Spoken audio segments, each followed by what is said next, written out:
अस्सलाम वालेकुम। उम्मीद है आप लोग ठीक हैं, खैरियत से हैं। अल्लाह पाक आप लोगों को अपने हिफ्ज़-ओ-मान में रखे। बहुत सारी दुआएं हमेशा आपके साथ हैं। सलामत रहें, खुश रहें और इसी तरह हंसते मुस्कुराते रहें। चैनल को सब्सक्राइब करें, बेल आइकन को प्रेस करें और ज़्यादा से ज़्यादा व्हाट्सएप ग्रुप में लिंक शेयर करें। ईरानी कौम साबित कर रही है कि वो बिल्कुल एक कौम है और मुत्तहिद कौम है, बहादुर कौम है। खामनाई के बाद एक सीनियर लीडर थे जो इस वक्त लीड कर रहे थे, अली लरजानी, जो अमेरिका और इसराइल को बड़ा सख्त टाइम दे रहे थे। मैदान में डट कर खड़े थे, कहीं छुपे नहीं, कहीं फ़रार नहीं हुए। उन्हें भी शहीद कर दिया गया है। ये लोग खुद कह रहे हैं और कह कर शहीद हो रहे हैं, छुप नहीं रहे, सामने हैं, नज़र आ रहे हैं। नेतन्याहू की तरह मंजर से गायब नहीं है, शहादत को गले लगा रहे हैं। ईरान की कौमी सलामती कौंसिल के सेक्रेटरी अली लाराजानी अमेरिका और इसराइल के हमले में शहीद हुए हैं। ईरानी हकाम ने अली लाराजानी की शहादत की तस्दीक कर दी है। ईरानी मीडिया के मुताबिक अमेरिका और इसराइल के हमले में अली लाराजानी अपने बेटे समेत शहीद हो गए हैं। अब देखिए, होता क्या है कि जब जान को ख़तरा होता है तो फैमिली का कोई मेंबर टुगेदर नहीं चलते, मुख्तलिफ़ जगहों पे, मुख्तलिफ़ रास्तों में, मुख्तलिफ़ काफ़िलों में चलते हैं कि अगर खुदा ना करे कोई हमला हो जाए तो कम अज़ कम फैमिली का एक मेंबर। लेकिन यहाँ पे देखें, खामनाई जो है वो अपने आधे ख़ानदान के ज़्यादा, बल्कि आधे से ज़्यादा ख़ानदान के साथ शहीद हुए। एक जगह पे सब इकट्ठे थे। अली लाराजानी भी अपने बेटे मुर्तज़ा लाराजानी के साथ ट्रैवल कर रहे थे कि मौत का इनको कोई डर और खौफ नहीं है। ईरानी मीडिया के मुताबिक अली लाराजानी को मशरक़ी तेहरान में निशाना बनाया गया। वो तेहरान के मशरक़ में अपनी बेटी से मिलने गए थे।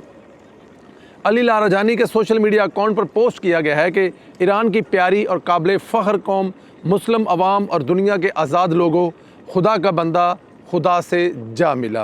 अली लाराजानी के अकाउंट पर मज़ीद लिखा गया कि अल्लाह के बंदों में से एक बंदा शहीद हो गया। इससे पहले अली लाराजानी के सोशल मीडिया अकाउंट से हाथ से लिखा हुआ एक जो नोट है, पैगाम है, वो जारी किया गया था, जिसमें शहदा को खराज तहसीन पेश किया गया था। इधर कतर के हमद बिन खलीफा यूनिवर्सिटी में पब्लिक पॉलिसी के सीनियर प्रोफेसर सुल्तान बरकात के मुताबिक ईरानी नेशनल सिक्योरिटी काउंसिल के सरबराह अली लाराजानी की शहादत से जंग के सफारती हल तक पहुँचने में बहुत दुश्वारी पेश आएगी। मतलब अब ये नहीं हो सकता कि आप कहें कि आए हमारे साथ मुज़ाकरात करें तो ईरान आपके साथ मुज़ाकरात करे। अरब मीडिया के मुताबिक प्रोफेसर सुल्तान बरकात का कहना है कि अली लाराजानी की शहादत ईरानी निज़ाम में सख्त गिर अनासर को मजबूत करेगी और साथ ही सफारती हल से ईरान दूर हो जाएगा। और सफारती हल के लिए अली लाराजानी जो हैं वो ऑलवेज़ अवेलेबल होते थे, सफारतकार थे और सफारतकारी के ज़रिए मसाइल हल करने पर ज़ोर दिया करते थे। और उनको शहीद करने के बाद यहाँ पे अमेरिका के लिए मुश्किलात मज़ीद बढ़ जाएंगी। ये तय है कि अब जंग बंदी का आखिरी रास्ता बंद हो गया है, क्योंकि अली लाराजानी वाहिद मुज़ाकरात बचे थे जिन्हें इसलिए शायद किया गया है कि जंग ख़त्म ना हो। शहीद अली लाराजानी इराक़ के शहर नजफ़ में पैदा हुए। ईरान के पासदार इनकलाब में शमूलियत के बाद उन्होंने इस्लामी जमहूरिया ईरान के अंदर नुमायाँ मुकाम हासिल किया। वो ईरान की दाखिली सियासत, पार्लियामेंट और खारजा पॉलिसी में तवील अरसे से बाअसर किरदार अदा कर रहे थे। 67 साला अली लाराजानी इनकलाब में ईरान के बाद उभरने वाली अहम सियासी शख्सियत थी। वो ईरान के ताकतवर मजहबी सियासी ख़ानदान से ताल्लुक़ रखते थे। ईरान की सबसे ताकतवर शख्सियात में से एक थे। सदारती सियासत में सरगर्म रहे। कई बार जो है वो इलेक्शन लड़ा, लेकिन सदर मुंतखब ना हो सके। अली लाराजानी सिक्योरिटी पुलिस के ममार खामनाई के करीबी मुशीर समझे जाते थे। वो ईरान इराक़ जंग के साबिक़ कमांडर और अहम सरकारी ओहदों पर भी फायज़ रह चुके हैं। शहीद अली लाराजानी ने बतौर स्पीकर पार्लियामेंट 12 साल तक मजलिस शूरा की क़यादत की। वो ईरान के चीफ मुज़ाकरात कार बाय जोहरी प्रोग्राम भी रह चुके हैं। मतलब वो यकीन रखते थे कि मुज़ाकरात से बहुत सारी चीज़ें हल की जा सकती हैं। अली लाराजानी की जान को ख़तरा था। अमेरिका ने इनके सर की कीमत रखी थी, मगर अल-कुद्स रैली में वो आम लोगों की तरह सड़कों पर मार्च करते हुए नजर आए। सदर ट्रंप की जानिब से सर की कीमत मुकर्रर किए जाने के बाद डॉक्टर अली लाराजानी ने अवाम सैन का मशहूर कॉल सोशल मीडिया पर शेयर करते हुए लिखा था, मैं मौत को खुशी के सिवा कुछ नहीं और ज़ालिमों के साथ ज़िंदगी को गम के सिवा कुछ नहीं समझता। हालिया बयानात में अली लाराजानी ने अमेरिका के बरक्स ईरान की तवील जंग जो है उसको जारी रखने का प्लान बना रखा था। अब ज़ाहिर है अली लाराजानी नहीं रहे तो इसका मतलब ये नहीं है कि जंग तवील नहीं होगी, ये जंग तवील होगी और तवील जंग चलती रहेगी, क्योंकि यहाँ पे जो भी कमांडर हैं, जो भी कमांड कर रहे हैं, वो अपने तमाम तर आने वाले प्रोग्राम पहले दे चुके होते हैं कि अगर खुदा ना करे किसी जगह पे कोई ऐसी चीज़ आ जाए तो उसके बाद जंग को कैसे जारी रखना है। तो ये जंग मज़ीद नज़र आ रही है कि ये जंग मज़ीद लंबी होती हुई नज़र आ रही है। अली रजानी की शहादत के बाद ईरान ने इसराइल पर मिसाइलों की बारिश कर दी, जिसके नतीजे में तल ऐब में मुतअद्दिद गाड़ियाँ जबकि 2 अफराद हलाक हुए। ईरानी पासदार इनकलाब ने एक बयान में कहा कि ऑपरेशन वादा सादक 4 के तहत इसराइल के ख़िलाफ़ हमलों की 61 लहर का आगाज़ कर दिया है और बयानात के मुताबिक इसराइल दल हुकूमत तल ऐब में खुरमशर 4 कदर अम्बाद और खैबर शिकन मिसाइल दागे गए। 100 से ज़ायद फ़ौजी और सिक्योरिटी अहदाफ का कामयाबी से निशाना बनाया गया। ये ईरानी जो इन्फॉर्मेशन है वो वहाँ से मिल रही है। इधर ईरानी सरकारी टीवी के मुताबिक सिक्योरिटी चीफ अली रजानी के कत्ल के जवाब में ईरान ने तल ऐब में क्लस्टर वार हेड्स वाले मिसाइलों से निशाना बनाया है और खबर एजेंसी ने रिपोर्ट किया है कि तल ऐब पर ईरानी हमले में मुतअद्दिद गाड़ियाँ तबाह हुई हैं, जबकि कई मकामात पर आग भड़क उठी। इमारतों को भी शदीद नुकसान पहुँचा है। हमलों में 2 अफराद भी शहीद किए गए हैं। ईरान के कौमी सलामती कौंसिल के सेक्रेटरी अली रजानी अमेरिका और इसराइल हमले में शदीद ज़ख्मी हुए हैं। ईरानी मीडिया के मुताबिक ईरान के हमले में जो ईरान के ख़िलाफ़ जो हमला किया गया उसमें बेटे भी जो हैं रजानी साहब के मुर्तज़ा वो भी शहीद हुए हैं। ये शहादतें जो है ना ये ख़ुद ली जा रही हैं, शहादतें चूज़ की जा रही हैं। शहादत वाली ज़िंदगी जो है ईरान के लीडरों की तरफ से चूज़ की जा रही है, ईरान के अवाम की तरफ से चूज़ की जा रही है, ईरान के बच्चों की तरफ, स्कूल के बच्चों की तरफ से भी ये शहादत जो है वो चूज़ की जा रही है। शहादतों से ईरान भाग नहीं रहा, ये ईरान साबित कर रहा है। अफ़गानिस्तान ने शोर मचाया हुआ पूरी दुनिया में और जो कि उनके 400 बंदे कभी 600 बंदे जो हैं वो मारे गए हैं और किसी ऐसे सेंटर पर हमला किया गया है जहाँ पे वो उनके जहाज़ तैयार होते थे। जो जहाज़ से मुराद ये है कि कहा जा रहा है कि वो जो वहाँ पे सेंटर था, जो नज़दीक सेंटर था जहाँ पर ये तालिबान ने ख़ुद कोई आग शाग लगाई है, वहाँ पर लोगों को नशे पे लगाकर फिर उनको ख़ुदकश बनाकर भेजा जाता था।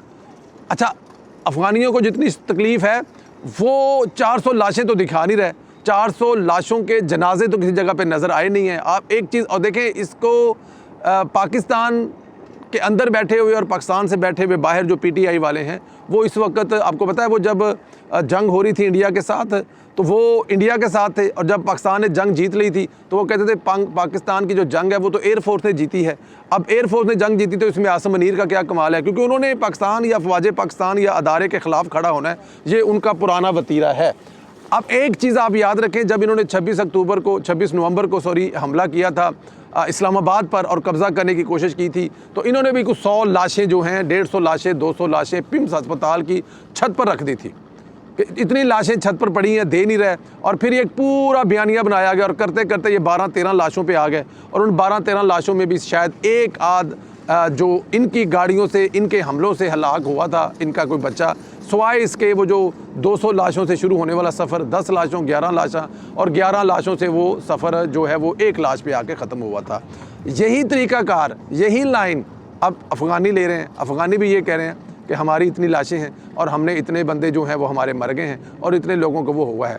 अब यहाँ पे तरीक़ाकार ये है, कुछ सोशल मीडिया अकाउंट्स हैं जो PTI प्रो अकाउंट हैं वो फेक जो है वो लेटर बना के छाप रहे हैं कि इक़वाम मुत्तहिदा भी कह रहा है, कतर भी कह रहा है, फ़लाँ मुल्क भी कह रहा है, फ़लाँ मुल्क भी कह रहा है कि पाकिस्तान ने जहाँ पे हमला किया है वहाँ पे कुछ सेंटर था जहाँ पे लोगों का नशा छुड़ाया था, हालांकि वो तमाम के तमाम फ़ेक है। तो पाकिस्तान तहरीक इंसाफ एक दफ़ा फिर इस वक्त अफ़गानिस्तान के साथ खड़ी है। उनको तालिबान से ज़्यादा प्यार है, ज़्यादा मोहब्बत है और पाकिस्तान के हमेशा और पाकिस्तान की फ़ौज के ख़िलाफ़ तो वो हमेशा ही खड़े रहते हैं। लेकिन यहाँ पर सवाल यही है कि दोनों, चाहे वो तालिबान हों चाहे वो PT हो, इनका तरीक़ाकार एक ही है। लाशें बहुत ज़्यादा शोर मचाते हैं, हादसा कोई नहीं होता। ना पाकिस्तान तहरीक इंसाफ लाशें दिखा सकी थी और ना अब अफ़गानी लाशें दिखा पा रहे हैं। ज़िला पंजाब मरीम नवाज शरीफ के विज़न के तहत सूबे में ज़रूरी शोबे को जदीद बुनियादों पर इस्तफ़ार किया जा रहा है, जिसका मकसद किसानों को सहूलत फराहम करना और फसलों की पैदावार को बेहतर करना है। पंजाब की तारीख़ में पहली बार 2000 ज़रूरी ग्रेजुएट इंटर्स को फील्ड में तैनात किया गया जो किसानों को रहनुमाई और तकनीकी मावनत फराहम कर रहे हैं। इन इंटर्न्स की मौजूदगी में सूबे में गंदम की पैदावार में बेहतरी मुतवक्का है।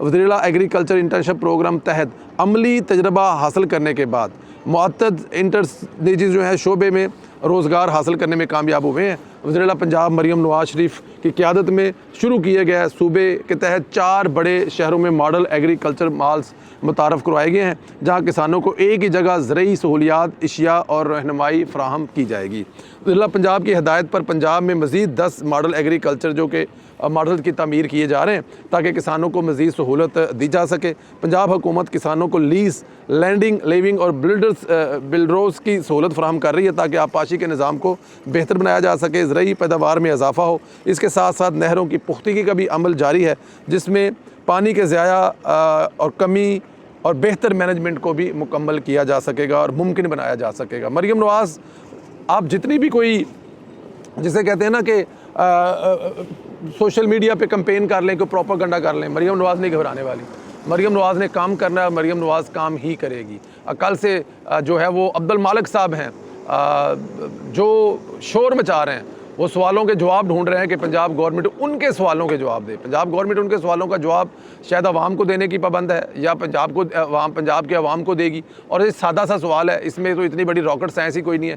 पहला जहाज़ ख़राब और दूसरा जहाज़ ले लिया है, तो अब्दुल मालिक को कौन से सवालों के जवाब चाहिए? क्या पूरी दुनिया में पंजाब हुकूमत पहली है जिन्होंने कोई जहाज़ ख़रीदा है? क्या इससे पहले पंजाब हुकूमत के पास जहाज़ नहीं था? क्या ये जहाज़ ख़रीद कर जो वज़ीर-ए-आला है वो जहाज़ खुद ही ड्राइव करता था, वो खुद ही फ़्लाइट करता था, वो खुद ही उड़ाता था, उसके लिए पायलट मौजूद नहीं होते थे, जो अब पायलटों की तनख्वाह पर डे का ख़र्चा किया जा रहा है, बताया जा रहा है? क्या इस वक्त एयरफोर्स, क्या वज़ीर-ए-आज़म के पास जहाज़ नहीं है? चीफ ऑफ आर्मी पास के स्टाफ नहीं है?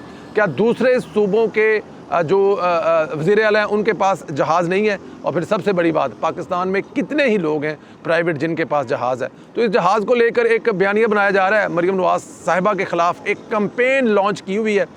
कभी वो अली डार के दफ्तर की तस्वीर पर लॉन्च जो है वो पड़ जाते हैं, तो कभी जहाज़ वाले पे, और कभी कोई और चीज़ निकाल लेके आएंगे। मकसद एक ही है कि काम नहीं करने देना। काम करने वाले लोगों से हमें दुश्मनी है, काम करने वाले लोग हमें अच्छे नहीं लगते। उस्मान बज़दार जैसे लोग जो हैं वो मोहम्मद मालिक को बड़े फेवरेट थे, उनकी वो बड़ी तारीफ़ें किया करते थे। लेकिन मरियम नवाज़ क्योंकि काम कर रही है, अब मरियम नवाज़ की कारकर्दगी पर कोई सवाल नहीं उठा सकते, मरियम नवाज़ पर करप्शन का कोई इल्ज़ाम नहीं लगा सकते, मरियम नवाज़ की जो कैबिनेट है उसके किसी वज़ीर पर करप्शन का इल्ज़ाम नहीं लगा सकते। तो अब उन्होंने एक मुद्दा पकड़ लिया है कि जहाज़, जहाज़ और जहाज़। मेरे ख्याल में ये जहाज़ करते करते जहाज़ हो जाएंगे, और जो पाकिस्तान तहरीक इंसाफ वाले हैं वो अपने जहाज़ पर भी तवज्जो दें। उनका अपना जहाज़ जो है वो लैंड हुआ 2 साल हो गए हुए हैं अडियाला में, वो वेट कर रहा है उसकी कोई फ़्लाइट करवाई जाए, लेकिन उस जहाज़ की तरफ कोई देख नहीं रहा, उस जहाज़ के बारे में कोई सोच नहीं रहा, लेकिन पंजाब के जहाज़ के पीछे पड़े हुए हैं। सलामत रहें, खुश रहें। अगले वीडियो में फिर मुलाकात होगी। इजाज़त दें। अल्लाह हाफिज़।